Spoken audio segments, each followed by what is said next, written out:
Hi friends, இன்றைக்கி சூப்பரான ஒரு கருவேப்பிலை பொடி எப்படி அரைக்கிறதுன்னு பார்க்கலாம். டெய்லி ஒரே மாதிரி அரைக்காமல் இன்றைக்கி கொஞ்சம் வித்தியாசமாக அரைக்கலாம். இன்றைக்கி வந்து பாசிப்பயிறு தான் எடுத்துருக்கேன் நான். அதிகமாக ஒரு கப் அளவுக்கு பாசிப்பயிறு எடுத்துக்கோங்க.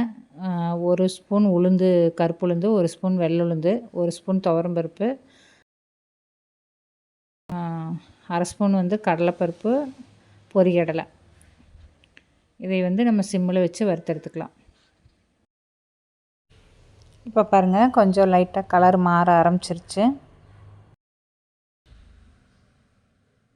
இது கூட 1/2 ஸ்பூன் வந்து நிலக்கடலை வறுத்து வச்சதுமே 1/2 ஸ்பூன் எள்ளும் சேர்த்திக்கலாம். எள் வந்து சீக்கிரமாக வறுத்துரு கருவீரை, அதனால் லாஸ்ட்டாக சேர்த்திக்கலாம். பாருங்கள், எல்லாமே நல்லா வறுத்து கலர் மாறிடுச்சு, நல்லா மணம் வர ஆரம்பிச்சிருச்சு. இப்போ வந்து அடுப்பை ஆஃப் பண்ணிவிட்டு ஒரு பிளேட்டில் எடுத்து ஆறுறதுக்காக மாற்றி வச்சிடலாம்.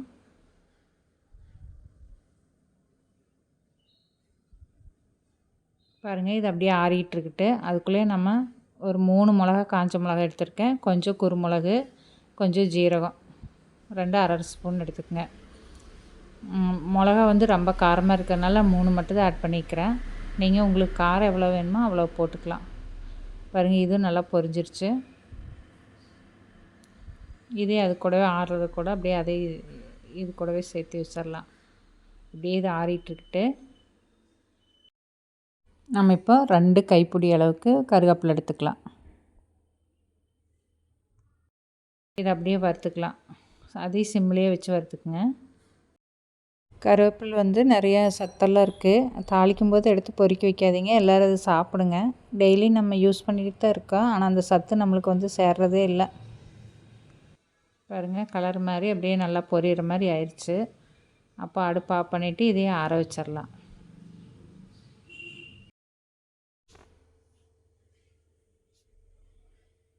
இப்போ பாருங்கள், நம்ம பருப்பெல்லாம் வறுத்து வச்சோம்ல, அதை ஃபஸ்ட்டாக போட்டு அரைச்சிக்கலாம். எல்லாம் ஒட்டுக்கா போட்டு அரைச்சோம்னா அரைக்காது. அதனால் இந்த பருப்பெல்லாம் நல்லா ஆறிடுச்சு வறுத்ததில். இந்த பருப்பையெல்லாம் மிக்ஸி ஜாரில் சேர்த்திக்கலாம்.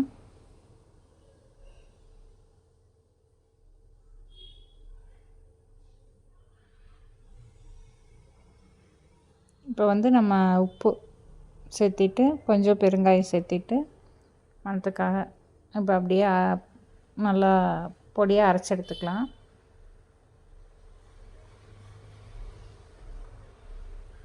பாருங்கள், நல்லா பொடியாக அரைச்சிருச்சு.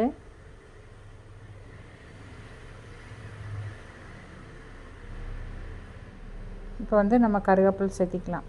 கருவேப்பிலை வந்து 2 டைமாக போட்டும் கூட அரைச்சிக்கலாம். நீங்கள் ஃபஸ்ட்டு தடவை போட்டு பிடிக்கலைன்னா.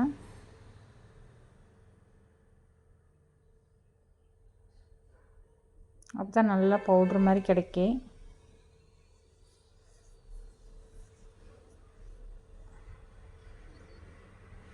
பாருங்கள், கருவேப்பிலை எல்லாம் போட்டு அரைச்சி சூப்பரான ஒரு கருவேப்பிலை பொடி கிடச்சிருச்சு. அப்போ அந்த கருவேப்பிலை பொடி கொஞ்சம் சூடாக இருக்கிறதுனால நான் தட்டத்தில் கொஞ்சம் கொட்டிட்டு ஒரு 5 நிமிஷம் அப்படியே ஆறிட்டுட்டு அப்படின்ட்டு அப்படியே வச்சிட்டேன்.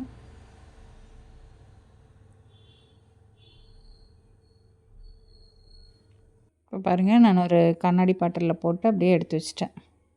இப்போ வந்து சுட சுட சாதம் வச்சுட்டு அப்படியே கருவேப்பிலை பொடி 2 ஸ்பூனை போட்டு கொஞ்சம் நல்லெண்ணெய் விட்டு பிசைஞ்சு சாப்பிட்டிங்கன்னா அவ்வளோ சூப்பராக இருக்குது.